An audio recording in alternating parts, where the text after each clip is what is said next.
We are here today with Triple Ripple, and I am the doorstop. I am your host. And if you'd like to go around and introduce yourself, we do have Paul coming in through Zoom, and we have Anthony and Guy. Smiley.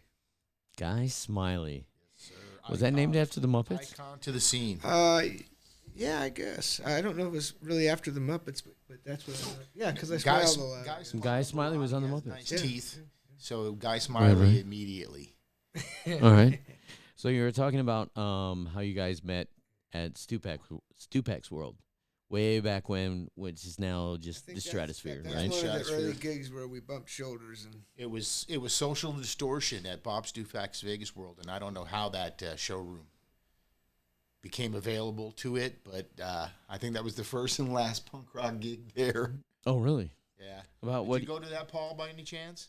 I did not. I missed that one. I don't know why. I might have had a think gig or something. That was the iconic show. Yeah. I'll send you some pictures, Jimmy. I think. Yeah, Paul, you guys called us Suck a Puke with self abuse, and we called you guys Kmart Bomb. Right? And smut bums. That was Fart Bomb. Smut Bums. We Yeah. had lovely names for each other. And then it was Andy Zafudo that brought us together. He had his third version of AWOL. First version was the Tyke Brothers. And then he changed bass players from Lance Gilman to Matt Dudnak, I believe. And then the third version, he recruited me on drums. He said, I got Paul Summers on guitar. I said, I'm in. And then Guy was available, and that was that. Guy was our bass player because he had already been the singer in The Remains. And I don't know how you started playing bass. You just started messing around. because you guys Left our you instruments guys- at your house. you guys told me. Well, I always was playing everybody's instruments, but you guys told me, here we'll teach Guy the bass because he can get us the gigs. Oh, so you're the front man? You're the face of the group? Well, I was after I met all these guys. We were all kind of punk rock, and we'd already had people putting on gigs around, Mhm. small gigs and stuff. And then a couple guys had a warehouse here and there. And Lance the guy, Gilman. Lance Gilman, Room had a place 13. called Room 13, which played some pretty good shows. About where was that on? Still That was industrial? over on, Yeah, right. yeah. Highland area there. Yeah, Right because where Right, Sonny's right used to next be. to right by where behind Sonny's and there Right, by right. the railroad tracks, and Lance has shows like DOA and Social Distortion, some pretty good bands there. And I knew Lance because Lance and Anthony and I and Matt Dudnak and Sean Quinn when Self Abuse broke up, and We started the a couple Remains. of other bands. We There recruited we were Guy as our singer. remainders of bands, so we called each other the Remains. And so they called me Guy Smiley, and it was Guy Smiley and the Remains. And we cut the Guy Smiley. I've just called it the Remains. So Lance was leaving town and asked me if I wanted to put on a show because he had talked to people that was from GBH from England. I said, "Hell Oh, yeah, wow. I'll do that show." So I rented an ice skating rink. Playland. No, roller skating rink, and I built a little stage in there, and we filled the house, and Wow. it took off from there because I got people calling me as a booking guy, and so I forgot that you booked that gig. That was your first gig that you booked? Was Yes. that gig, GBH at Playland? Wow. No, yeah, I did that. That's awesome, dude. I didn't know that was the first one. So that's how I kind of got the juice. Like these guys put me in the Remains because I used to sell coke and pot, so I always had the stuff. And okay. Well, then Lance couldn't rent the place anymore, so Guy rented another place, and we named it Panola's, which was Guy's dog. Speaking of dogs, we got Panola's- Chewy down here. Hi, it all Chewy. has turned out to be Chewy's the real everywhere. premier club there for Las Right. Vegas punk. I don't know how long it ran. So but about going back into history about when was this? In what part of the 80s? Well, let me go back real quick. Smart Bomb. Smart Bomb was like a band that played like kind of like rock, but we did some like punk covers. And I think at that at like 80, this like 81, 82, I think, there was this young crowd that wanted original music, and there were like the new waiver crowd and the punk crowd, and we were all kind of competing for to get people to be a part of this scene in this town that like seemed to really turn its back on youth, you know.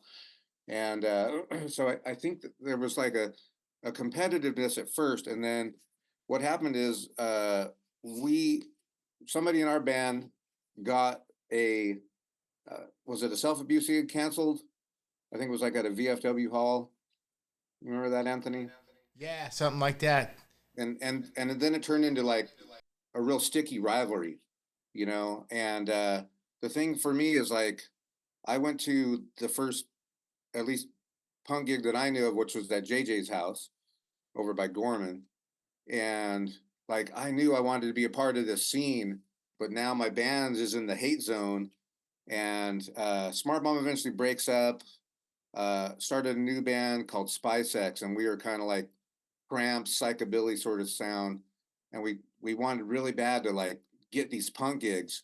And I think we got on one bill one time, but there was still that sort of Smart Bomb, you know, mystique, not mystique, you know. I have that flyer with the sex bomb. With the Say it again? I have that flyer, the Spice X. I think I have that flyer too with the Spice X. Yeah, with Spy. Yeah, who was the band though that we're opening with? Was it the Troubadour? I thought it was like a. God, I just saw it on social media too. Someone just posted it. I think it was this one of the lineups of AWOL was on the bill with Spice X, and I can't remember who the other bands were. Yeah, I think it was at the Troubadour, right? Yeah, I was looking at the old flyer the other day. But anyway, so we got to doing this. This Spice X was playing, and still couldn't like get these killer gigs that opening for all these touring punk bands. I mean, that, you know, from my perspective, like I wanted so bad to be a part of the scene, and I didn't know how to like shake off the Smart Bomb stigma, you know. And one night, and I don't remember, it was some club, and I went and saw one of the versions of AWOL, and I was just so blown away by Andy, and I was like, dude, man, you know, I would love to be in a band with you at some point. And Andy was like, are you kidding me? You're, you know, I'd love to be in a band with you. And we sort of maybe even exchanged numbers or something like that, but kicked the idea around. And then I got Anthony. I don't remember what the opening was where we finally put it together. No, Andy gave me a call and said, "Hey, man, AWOL's not playing anymore with the lineup I have, but I'm talking to Paul Summers from Smart Bomb and Spice X," and I immediately was like, that dude can play, man. Fuck yeah, I'm in. And that was my answer to him immediately. I was like, yeah, okay. And then we had the third version of AWOL, and we recruited Guy in on bass, and next thing you know, we were jamming. There was already some songs that were cookie-cutter AWOL songs, but then we immediately started writing brand new material. It just came from nowhere. Paul and Andy had a way of writing that. You guys were constantly writing, man. You guys had some funny stuff. You guys had some crazy sounding shit, man. The rehearsals were pretty crazy. You remember How Did I Get This Way? My brain is fine, but my body's insane. You remember that one? I do. I mean, there was, yeah. That never really came to being a full song, but some of those lyrics were quite iffy. We won't mention them. Andy was a really great entertainer and lyric writer, and I kind of looked at writing as just do whatever, don't hold back on anything, don't try to make it, you know, verse chorus or whatever. It was kind of real freestyle, and having Anthony and Guy, it was just like everything just seemed to go real easy and naturally. Man, we just took off, you know, like played all the great open for Black Flag and a lot of really big shows, and you know, unfortunately we parted ways with Andy. That was one of the funnest bands I think I've ever been. And that was what became Triple Ripple. Yeah, we wanted to continue to play. Andy just said that was it. He was done for whatever reason. So that was the end of AWOL? Yeah. Okay. And we were so hell-bent on still playing, we just continued to play. We didn't. I don't think we skipped a beat, Paul. We just continued rehearsing. We grooved pretty good together, and there was no reason for us three to break up the band. We just kept going. Ladies and gentlemen, please welcome my close personal friends, Triple Ripple.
That's our little warm-up song. Thank you all for being here. I haven't seen my wife in 5 days, and I just took some Viagra, so we're going to hurry up and get through this set.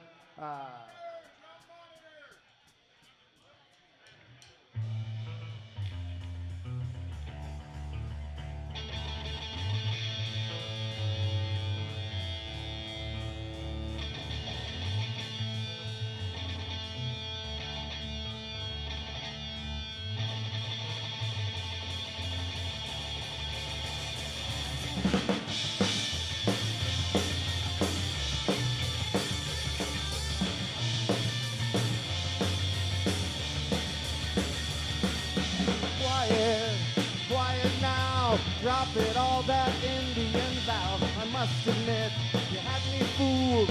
My objections overruled. I'm tired of giving in. Aggressiveness has worn me thin. Experience can shock one up. For the moment, a fighting chance against love. Never won my heart. Never wanted to try to find an easy way out of commitment. I just wanted to play, but every time you manage to enter, I fight you off, but you lay victim. I'm your slave, it's you I crave. I'm lost to you, but I'm still brave. You made me laugh, and you made me cry. Oh, but all the while it's love. Never won my heart.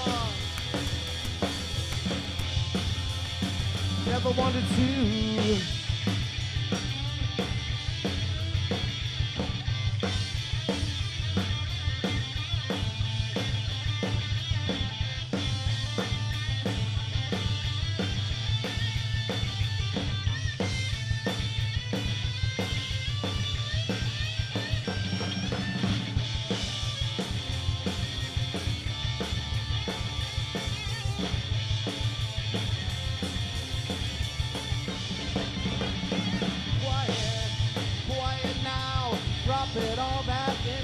Vow. I must admit, you had me fooled.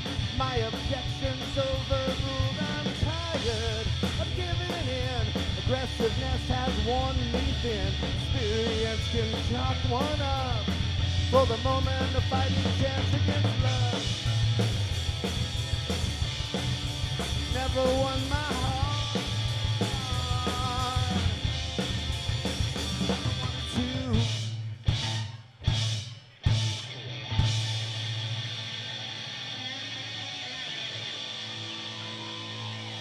I still can't hear the vocals, please. I need more vocals in here from him.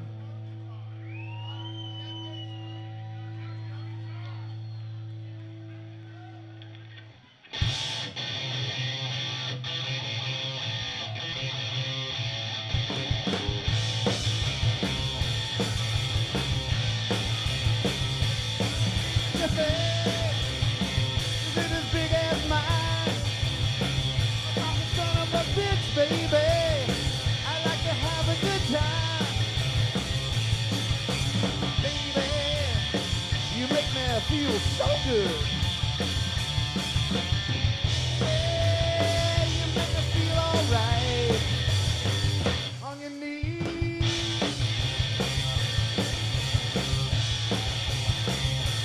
Got me a thing. Got a big one in there. I'm gonna make you shake, baby. You'll never go back. Baby, I'm gonna tell you what.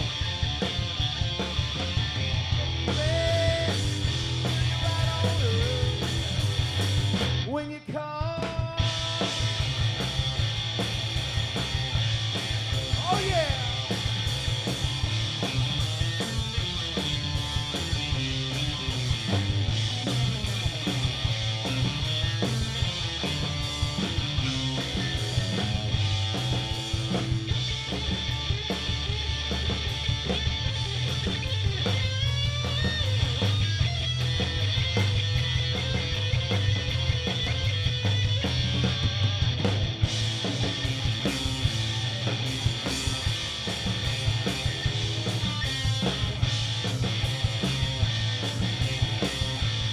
How big is your thing?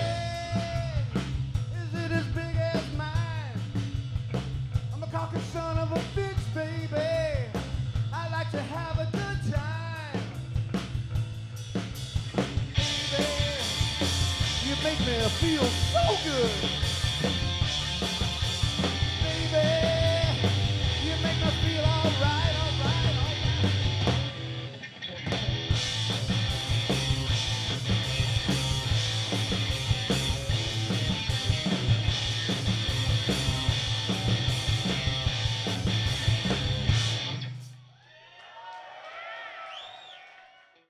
Now, I was reading, Paul, within your little diary on your YouTube page, that you had submitted some of your songs to some of the record companies, and you think that you could have matched everybody that was coming out in the late 80s and the 90s, right?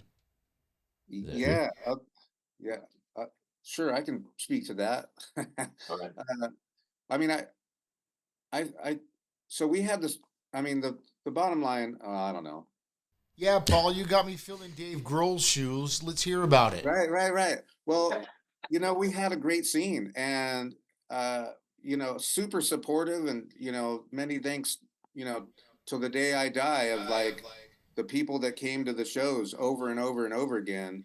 They really built us up into having a lot of, I don't know, confidence that we meant something, and definitely couldn't have done that without the people that were constantly showing up to shows. And And the KUNV radio. I mean, that's how we met. How I Right, met you, Jimmy. that's how I met you, yeah. Radio supported everything we did, and that was huge.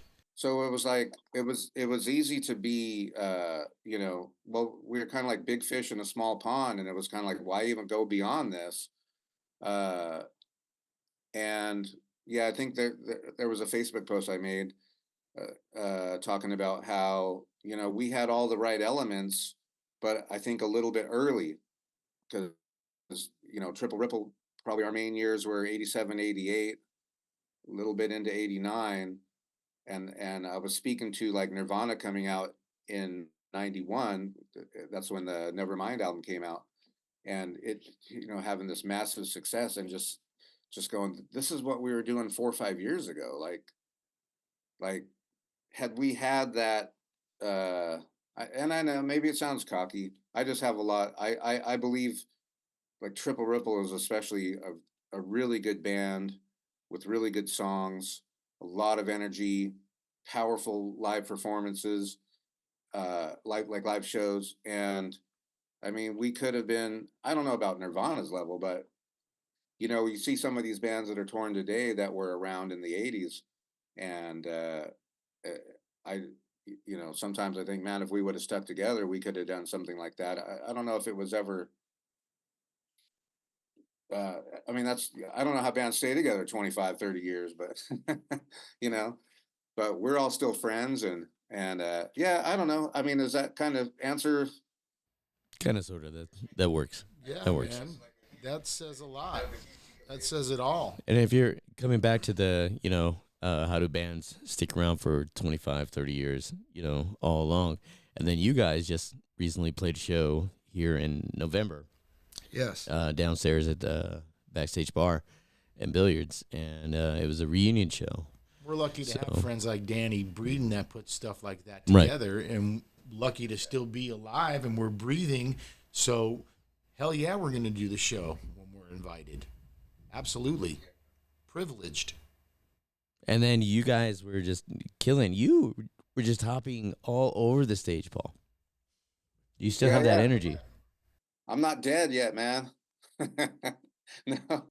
Imagine what I did 40 years Paul ago, and Andy and AWOL did that stuff the whole time, rolling on the floor. Paul was always all over the stage, playing upside down. And Yeah, first time laying I on his saw back Paul play, he was like an Angus Young meets, I don't know who else. It was just like the dude was just electric the whole time. His guitar was rocking, and the dude was just not standing still, man. Where did he go? Where's he at? Is he on the ground? Is he up? Where's he at? I'm like, holy shit, look at this dude go, man. Then he was in my band, and I got to watch him from behind the drums. Amongst the three of you, what were your most memorable shows? I would say the most memorable shows, and I know we played a lot of shows at Calamity Jane's opening. Oh my God, I Opening missed that for place. some really good bands, Right.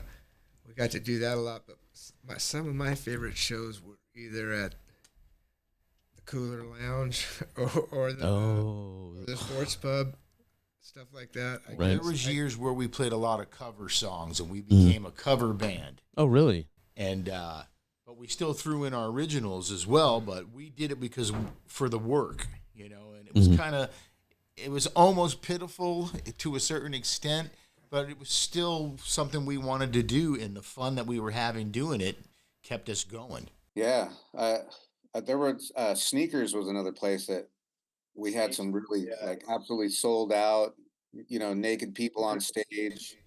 We would fill both of those bars to the gills. It was great.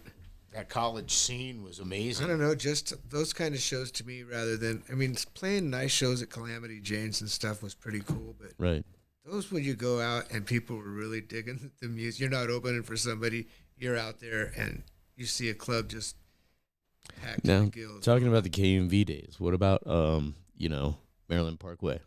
That and that the whole best scene, right? Well, Sports around. Pub was great. We Oh, did yeah, a Sports- lot of great gigs. As far as Right. yeah, as far as us moving away, we kind of at that point we'd already been through punk rock bands, and all of us, and we moved into this thing like, all right, everybody's old enough to go to the bars, so we shifted gears, and like Paul said, we started that kind of grungy rock and roll stuff, and wrote some really, really cool material during those days. Man, it was really awesome, and to me, just playing that strip, man, of Sneakers and Sports Pub and Tarkanians And favorites, right? favorites, all these Right. different places. Those were the best shows. We did. What was the one on Las Vegas Boulevard? The English pub. Oh yeah. Oh, Mad Dogs and Englishmen? It's Yeah. like right up the street? No, That was Yeah. right up the street? Yeah. Yeah, that little English That pub. was a cool It little was, venue. I remember when it opened up, it was one of the only bars in town that closed at 2. They I even played rang the I bell. played in a bar, Yeah. in a right, they did wedding close it for too. Moss, the owner of the Double Down. We played a wedding in there for him in a surf band that I had. Yeah, but those were, I think I can say that those were my favorite shows. That whole Maryland Parkway Tropicana Flamingo Right. thing. Like I said, yeah, KUNV I was had the great, most fun during great those to our days. band. And even other bands that we had, besides Triple Ripple, Stiff Kitty, Constant Moving Party, they always played our music. They always supported the local bands that brought their stuff in. And there was at least 10 local bands that got good rotation. Right. I mean, when I was at KUNV, I just remember you guys on carts. And, of course, most people nowadays don't even know what a freaking cart is. That was a tape, huh? Yeah. It was, it's like the old 8-tracks. I mean, look it up in the 70s. Google it. Right, I remember the carts. Yeah, and then I Kinda just like remember this, always you seeing slide like 'em in. Triple Ripple, Constant Moving Party, and all that. I don't think I ever saw one of your guys' albums at KUNB. In We fact, it never was had any always albums, yeah, that's why. it was always put on a There cart. was never any albums. We never did that. Yeah. That was I think a fault of ours. I mean, if we ran into the right producer and got into the right situation, we really could have done an awesome Right. album.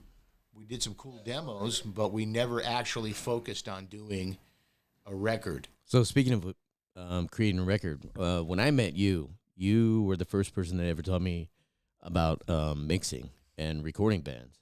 So is that how you evolved into that? Well, I met guys like Paul and Mike Fouts, and they did their own recordings Right. on 4 tracks, and I was like intrigued immediately. I'm like, I want to do that. And finally, one day, I bought a 4-track and started goofing around, and immediately I was like, I need an 8-track. And then from there, it was like, Right. But Yeah. You, absolutely. yeah, you taught me a lot of the fundamentals in the beginning. Guys do it on their own. It was like, okay. Mhm. Because I knew how expensive it was to go in the studio. And a guy like me, I wanted to play bass and guitar and sing and drums. And I could learn how to do that once I had that type of equipment. So it just went from there. Right. And that's No, how I met you. Yeah. And in fact, I want to thank you because of what you taught me was how I was able to get, bands on the air in that little cramped ass place at KUNV. I had to put appreciate that, like man. somebody in here and Even somebody hear in those there. Words is amazing honor, So- bro. Thanks for having us. Oh, no worries, man. I love you guys. I mean, I grew up with you guys, and actually, I know both of you guys just through proxy, but actually, this is the first time. During the Darren Davis days and the Richard Dick Vegas and all those kind Oh, of right. going. I'd be up this. Up That's the those first stairs. time I ever saw Sean Sloan. He came walking down, and we're like, oh my God, look at the size of that dude, and he's a punk rocker. And we thought to ourselves, we're safe now. We got a fucking giant punk rocker. Yeah, on our side. Sean is just amazingly tall, and we'll He's been have a him friend- in he's a been in a friend future of ours podcast. since Yeah. that day, at least of mine.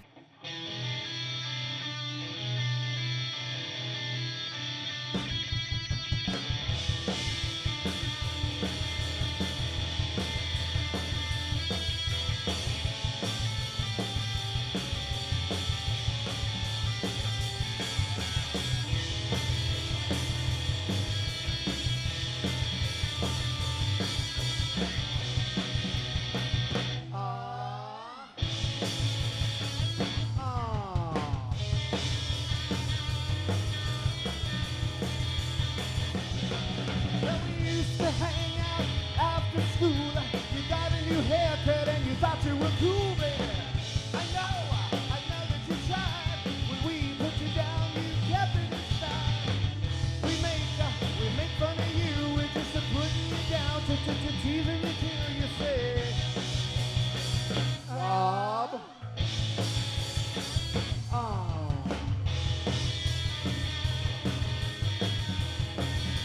On the blood, we got Sam the calluses. A movie after movie glorifying the dead. You say it's part of life. How you death called friends. Show your mind. To each his own. I will make love to you as my living bone. I say, ah.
All right, how y'all feeling? Yeah? Okay, good. Wasn't sure yet. I don't know how many of you remember the Rock Avenue on KUNV, but that last song and this next song we're both playing on there, which was pretty awesome to be a local band and get some radio airplay.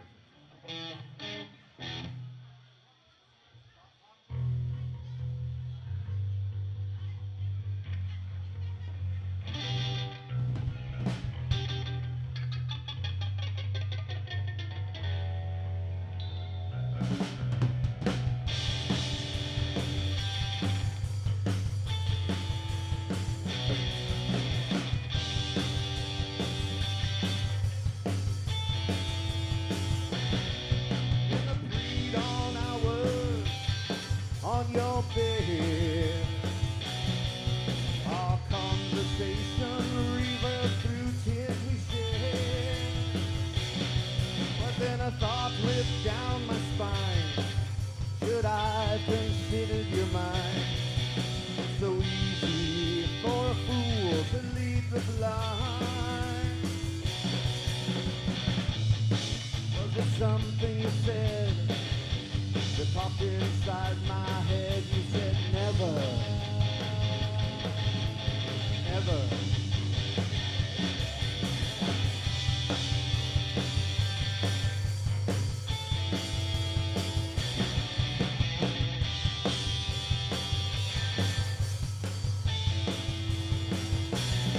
And now the sun is high in the sky. As the stars disappear, my anxiety is left behind. But my doubt is like the wheel spinning around with art and skill. Can't wait till I get home, 'cause boy will my guts spill. It was something you said that popped inside my head. You said it's over. It's so easy to say. It's over.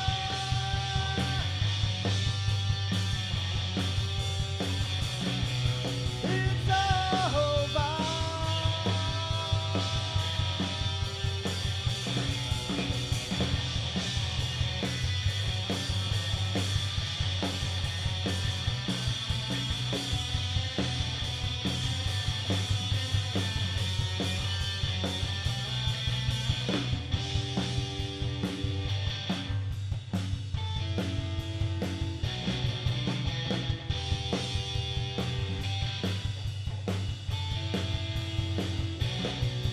Now the nighttime takes the day, and I just can't remember all the perfect things I had to say. It seems it's always easy for you to diagnosis disguise the clue. That's why it took so long for me to realize we're through, yeah. It was something you said that popped inside my head. You said it's over, and it will never begin again.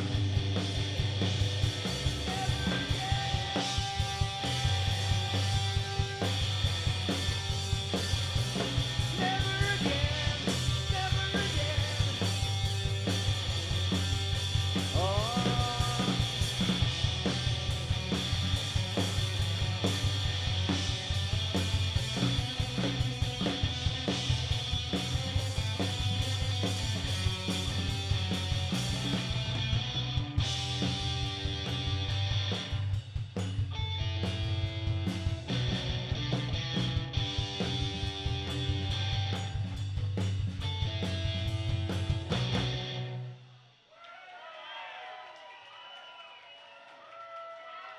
Mighty kind.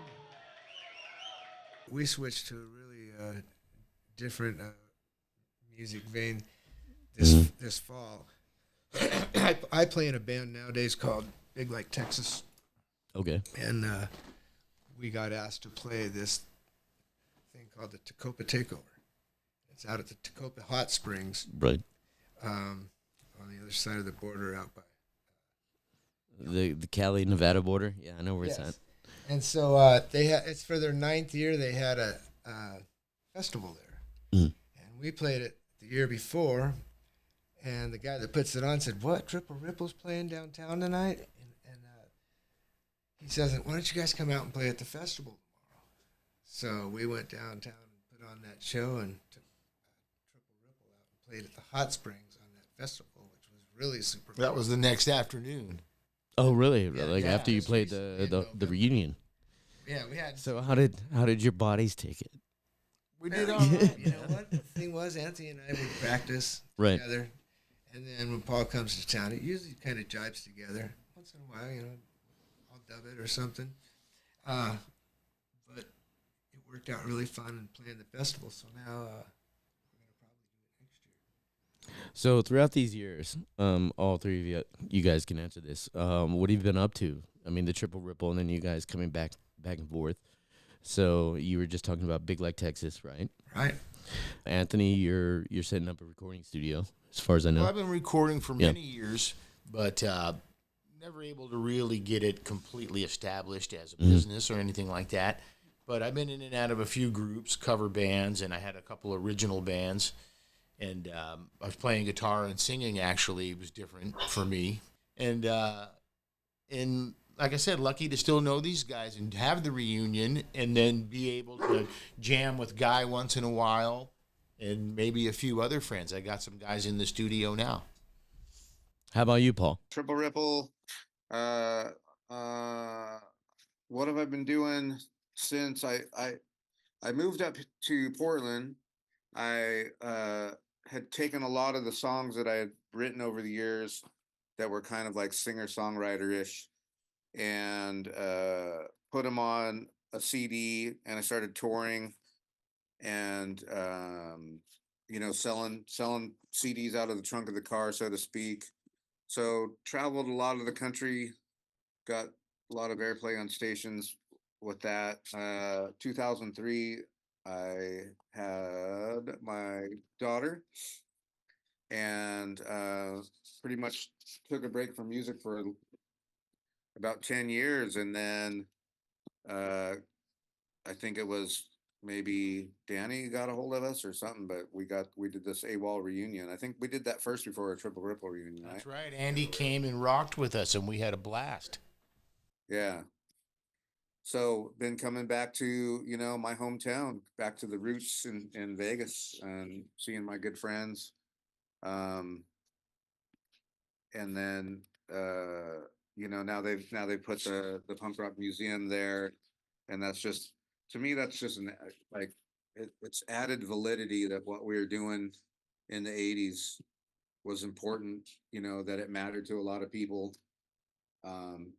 It definitely was the foundation for a lot of great music that was created over the years, not just locally, but so honored to be a part of that wall there at the Punk Rock Museum. I do some other stuff musically. Uh, Guy was touching on the Tacopa, the Tacopa thing, and man, that was just it was such a blast to be out. We're all, I don't know, kind of like punk rock hippies, and and and just to be around a scene of people, when Anthony and I first pulled up, we were like, oh man, this isn't gonna work here. We didn't think it was gonna work, and they loved us, and uh, you know, everything goes good. We'll be back next year. But just, there's these little scenes that festivals and things like that, and man, just still making music with my friends. I mean, how more blessed can I be? Cool, nice. That's awesome. Paul might even put together he's got another type of music he's playing and might play a side stage out at that little festival. So I'm a recovering drug addict, alcoholic drug addict. I've been clean and sober 16 and a half years. I stumbled across in just doing research and wanting to like apply music to help other people. I found that there's a lot of science has been done in the last 10, 15 years about healing frequencies, and I started putting together music that is at 528 hertz, is like the foundation of it, which is a calming frequency for people going through a lot of anxiety. Mm. And started writing this music around it with like lo-fi beats. And so I have a stage name of Pablo Veranos. So it's just my name in Spanish. And um and I've been doing that like for like healing festivals, like yoga and things like that. So it's kind of a different world altogether from punk for sure, but maybe not, you know, it's like music always meant something deep in here, you know, and I always knew that it had more than an effect, you know, than just emotionally, and now they can prove that with science. So yeah, that's just another kind of like the main thing I'm doing with music right now, which is great because I'm creating music still, um, and it's sort of almost like brings me back to like my teen years as far as like being open to being creative and making stuff up, kind of out of thin air, and not, you know, wanting to like lay my years like, oh man, I've been doing this music for so long and it needs to be like this or anything like that. So it's kind of just like a fresh start musically, which you know, that's what music always meant to me, was just staying young. So Gotcha. So it's all frequency based? Because yeah, I've like heard of so I these prices. tune Yeah. the guitar to it's a slightly different tuning on the guitar, and then I can write stuff around that. And I do a lot. It's like a lot of effects, like a lot of deep, rich reverbs and echoes and things like that, and then write sort of melodies over them. We were And talking yeah, about getting stuff together like and that. trying to It's kind of cool. make something like It's that fun. up. Do a mashup or what? No, just if I talked to Paul about getting together and trying different sounds together. Oh, okay. Them Those doing that healing low frequency. frequencies are Yeah, yeah, very yeah. interesting. I read a lot about how they can kill cancer cells with certain frequencies, and it's just amazing what science does, you know. And unfortunately, the medical industry will bash the shit out of it because Right, because it's, you know, it's not drugs. it is what it is. But Exactly. yeah, there's so many amazing natural things in the music. I mean, just listening to a beautiful voice, like, say, for instance, like, I have a lot of anxiety and depression sometimes, and I'll hear a voice like Nora Jones, something that I didn't think I would ever, and I'll hear a voice like that, and it'll calm me so much and heal me almost instantly, and I'll be like, that was amazing. And it made me want to listen to her more, especially when I felt anxious. So without a doubt, man, music is amazing. It's changed my life. Changed all our lives. Excellent. Is there anything else you'd like to share with the, you know, the new and upcomers, the old timers that still remember you, all that? I'm actually excited that we've gotten back together, and we're talking about trying to do some recording and maybe record the stuff that we used to do, and just for our own self, get a few discs made. And Well, definitely cool to meet some of these young cats like Cody Right. Levitt. He told us straight out, you know, that he influenced by the scene that we grew up Right. and kind of created, and the stuff that he's doing now is so amazing. And then he has a lot of friends that are influenced by the scene as well, and it's just like to hear those stories and to hear, you know, even you saying you're influenced by stuff that I did and we did. It's great to hear that. It's so amazing, especially like bands like Bad Attitude. Like Renee was my friend in high school, and he started his band because he heard my band playing in my backyard. And I started playing because I went to go see a band in somebody else's backyard, MIA. I went to go see MIA in somebody's So it's a backyard. domino effect. Yeah, so it was like, that's how it is, and it's great. Those influence stories are great, man. So what was it? You know, because every punk band or pretty much any band that I've always heard, it was always a backyard show that always drew them, you know, into, you know, whatever musical path that they went into. And you were just talking about a backyard party. Was it MIA? Yeah, I mean, as far as punk rock goes, I mean, it was Right. very new to us back then, and Punk Sucks was the punk sucks was the phrase. Right, the SUX And, one. And then for it to evolve, like, I mean, the first time I ever heard that, we were at the skateboard park. The first time I ever heard the words punk rock. And I'm like, punk rock? And we're listening to this music, and it intrigued us because of the stuff that they were saying, and some of the beats were amazing. And that was just the beginning of it. My friend Travis Lee turned me on to it, and that was it. Never turned back. How about you, Guy? I had a couple of friends that I grew up with, these guys named Craig and Dave Boyle, and probably in about 1978 or so turned me on to Sex Pistols and Clash, and I got to play it. As a kid, when I was 5, I saw Ed Sullivan show with the Beatles on it. I'm not ashamed to say all I had a from that Partridge stuff. Family lunchbox. Okay.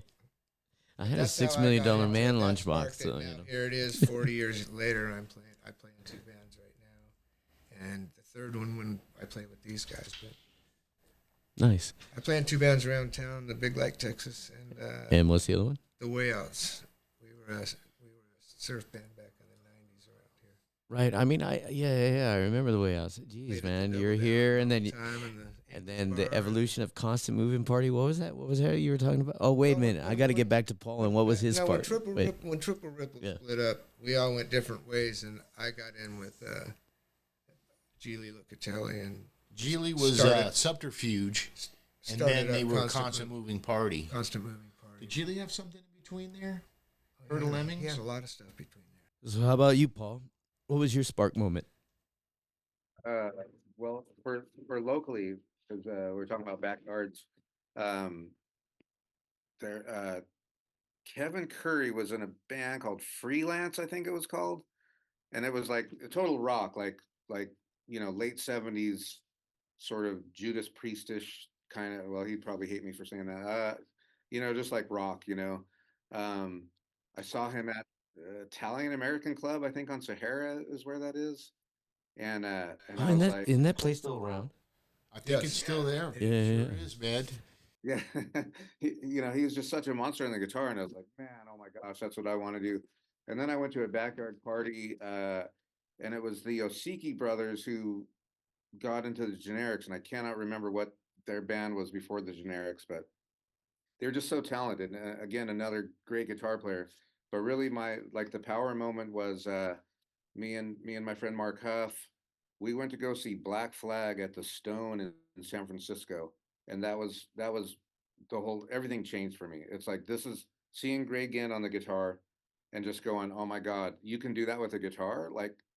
Okay, it's over, and that was that was the impetus for like the 8 little songs. Like, I was like, I gotta get in a punk band, man. I have to do it. And so that was the thing, was being Black Flag, and then Well, you got off to a good start. and then we got to open for them, which was like for me that was a stellar moment, at that warehouse. Was I mean that was like opening for your heroes. And Henry Rollins told me to go back Right. to my mommy's condo. I just had to say that. He was pissed off at all He of us. wasn't by the happy. end. Oh, really? He wasn't happy with us that evening. Sean Oh. Sloan and I. we showed him. Sean Sloan and Well, I that was a put great show gig. on. What was that big ass warehouse where that show was? That thing was Way out at the enormous. end of It was Polaris. like an airplane hangar. No, It was huge, yeah. I mean, it was How many a people showed up studio. to that guy? 700 or something? I mean, That was fucking Well, I enormous. don't know. I don't know if And there was that many, unfortunately, the Meat Puppets got booed yeah. but Henry because hated Oh, us wow. after that. because the kids wanted to stage dive and get hardcore and all that, and the Meat Puppets got up there with acoustic guitars and the hippie kind of vibe, and then Henry Rollins didn't like that the kids didn't like the Meat Puppets. Oh, So when I okay. went to talk to Henry about it, he told me to go back to my mommy's condo, and I was like, okay, fuck you. Fuck you too, Henry Rollins. He was mad before he even got there. So Yeah. we watched him beat himself up in the green room for about 20 minutes. Oh, wow. Yeah, he was scary, man. I had a lot of friends, though, around, so if he started kicking Yeah, my I get- ass, they would have probably helped. Yeah, I met Rollins when he was in the Rollins band, so I'm not as angry. Right. You know, so yeah, for me it was a glorious experience. But It could have got a lot worse. It could have got a lot worse. I mean, the Misfits experience, that was crazy. oh, what was this? The Misfits was, I sent you a couple of pictures. Maybe you could throw those in. Yeah. That was in the early 80s. It was a place called Reactor Studios. It came out of nowhere. The Misfits came through town. I don't even know who put on the show, but Self-Abuse was on the bill. It was when I switched from being the bass player to the drummer. Mike Conley from MIA was our bass player at the time. He was the singer for MIA. Mm-hmm. Originally, he was the bass player. Well, anyway, we're opening for the Misfits. There's 50 people there. And things get a little out of hand. They put up a curtain, like a little dressing room. Right. And their roadie got a little mouthy. You can't come behind the curtain. And Mike Conley didn't like that. They were high.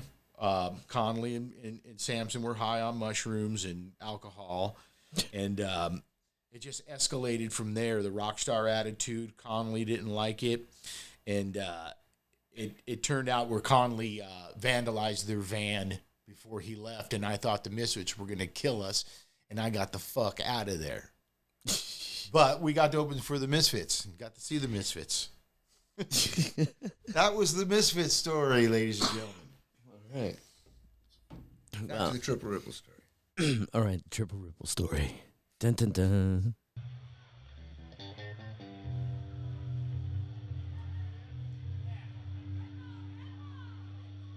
This next song comes after the last one we just played.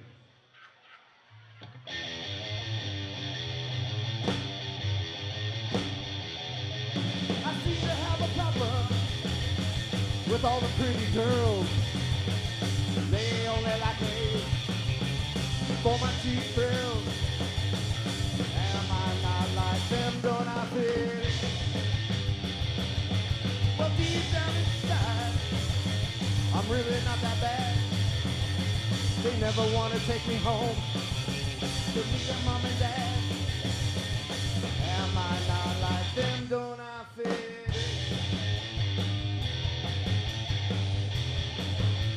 Oh.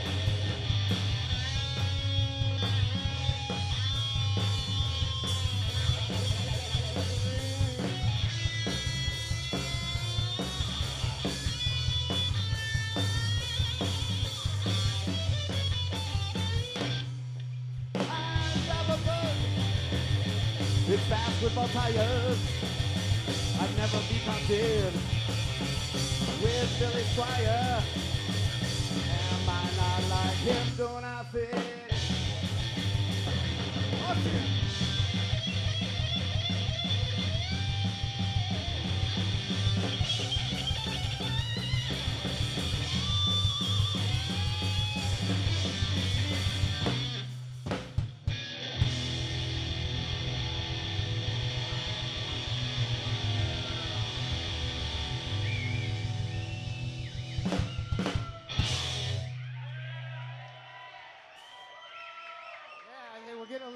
More punk rock right there, right?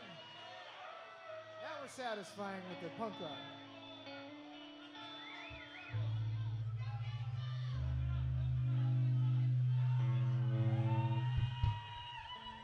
This was the song that we did for fun.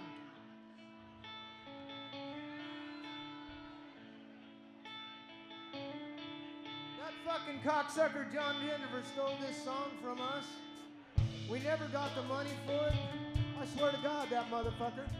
It's a good thing he crashed in that airplane, because we would have killed him. I'm not fucking lying.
day I could give you. I give to you a day just like today.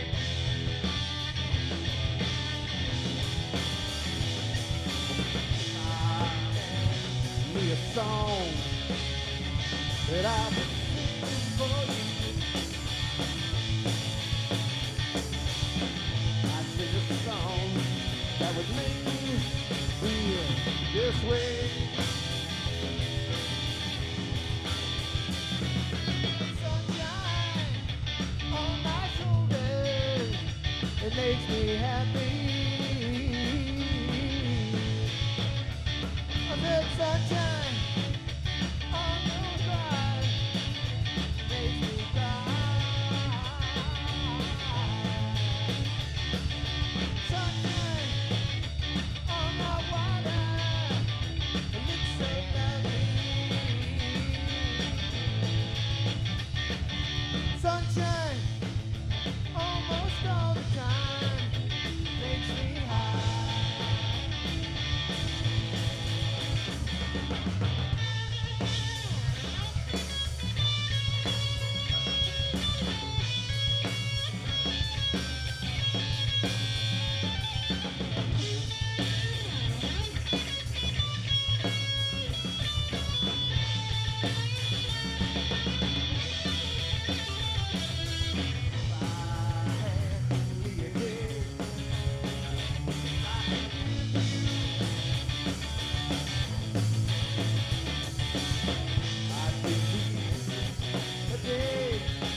Just like today.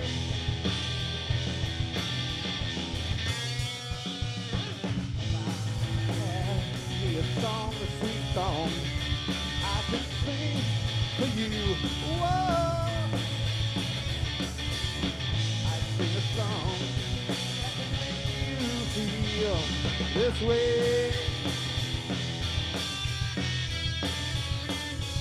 Sunshine on the water looks so lovely.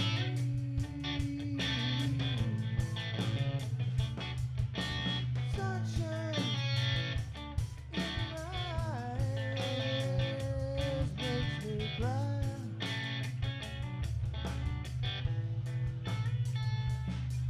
Said sunshine on my shoulders makes me happy.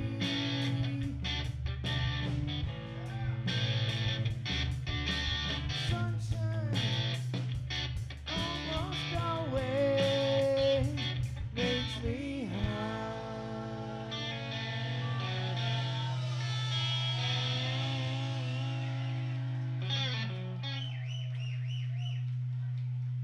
Before you guys played in November, how long before that was the last time you played together? No, we did a couple of those. Danny. We did a Oh, little shows here and there. before. Okay. Other than that, it'd been Mhm. many years since we played.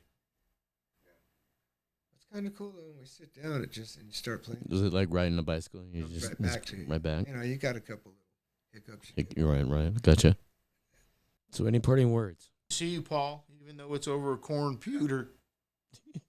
Yeah, no, I'm so glad to be a part of this tonight, man. And you know, I love my brother's guy Anthony, and just so much praise for like the people that showed up at shows year after year and are still, you know, buying music and going out and you know, listening to stuff on all the streaming platforms and stuff, man. And, you know, I made a big effort in the past year and a half or so to like really get as much of that music and the videos and the pictures out, you know, because you know, within 20, 30 years we're going to be gone. And I just really think it was a remarkable time in the 80s and 90s here in Las Vegas, you know, as it transitioned into a much bigger city. It was just such a different place back then, and we really like, you know, we all stuck our necks out to have a music scene and have a consistent place to play shows and interact with each other and have different values than, you know, the gaming industry and all that. So So yeah, I mean it's nostalgic for me, and I hope it lives on. I guess what we all did. 'Cause it was all of us together. Right, leaving your mark. It should, we'll probably be back and play again.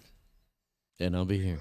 Yeah, absolutely. Yeah, That would be an honor. we've already got stuff lined up, so Okay. we're gonna have to stick with it.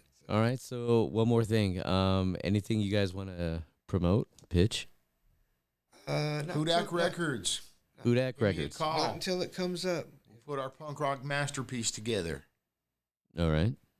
And go ahead, Paul. If you want to chill out, Pablo Veranos on all the major music platforms, and then of course I got Triple Ripple up, and I'll continue to be putting more up. So Thank you, Paul. Yeah, you have a YouTube channel, Paul. Right? That's where I saw the Triple Ripple videos. yeah, so that's Paul Summers Chronicles on YouTube. Sweet.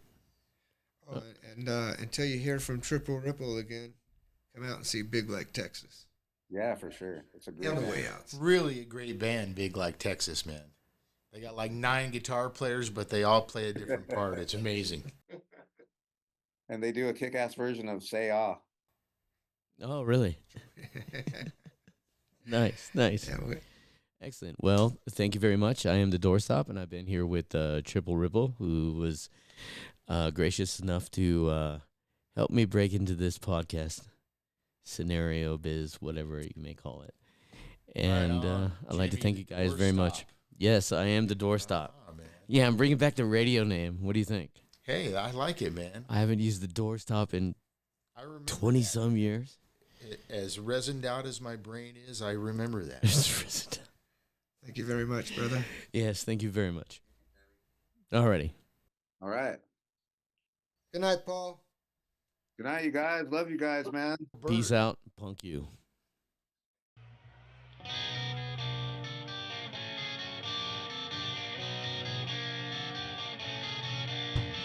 Oh my God, there goes what's her name? She used to be my burning flame. Hot captain only got to boil that one night. And now she holds him.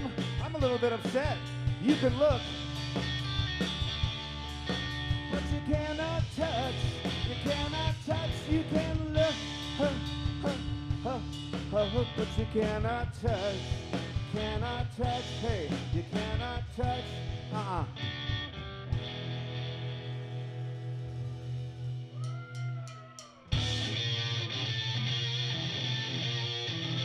Americans always want their way.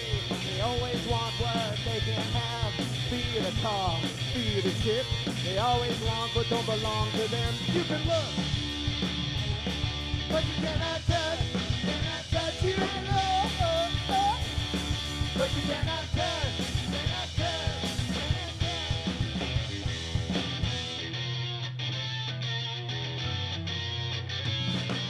Oh my God, they went, what's her name?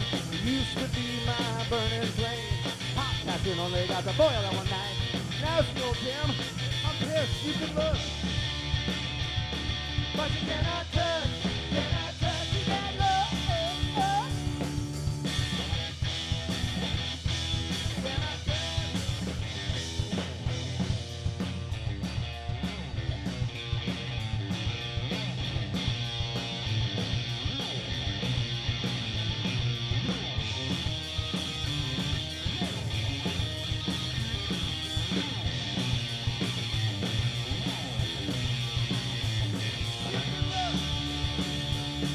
But you cannot touch, you can't look, but you cannot touch.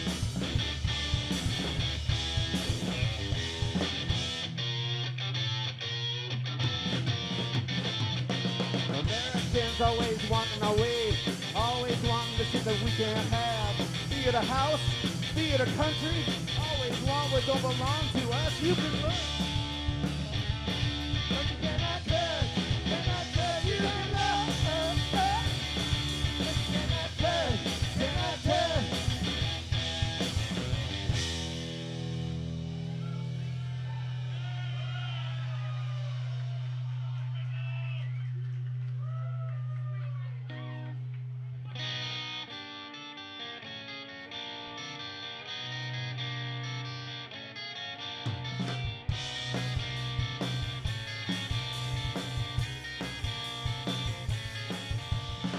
Oh my God, they just went, what's her name?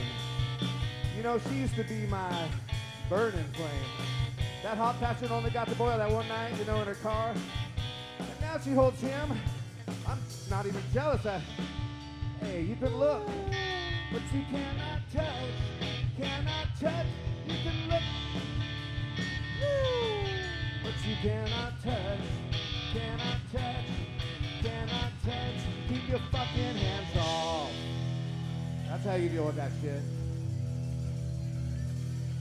We are Triple Ripple. We have one more song to go.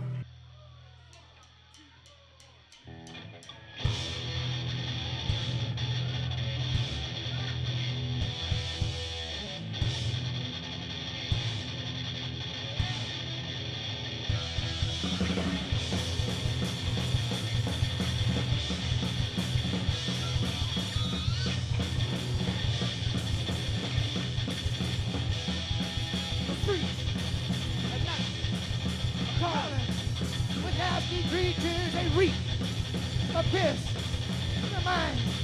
They don't exist.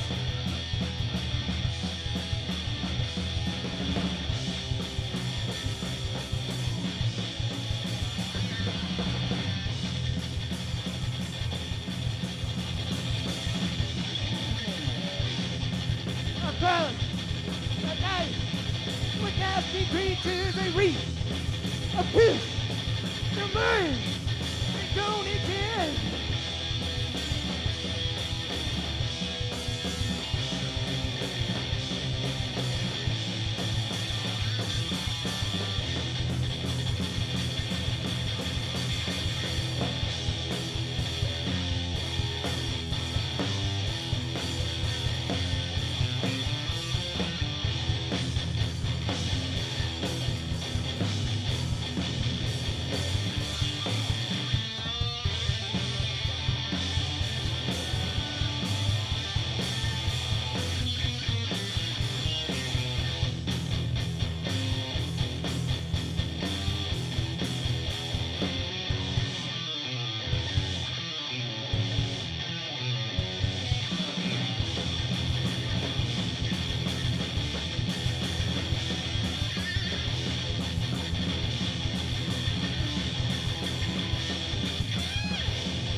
Father who art in heaven,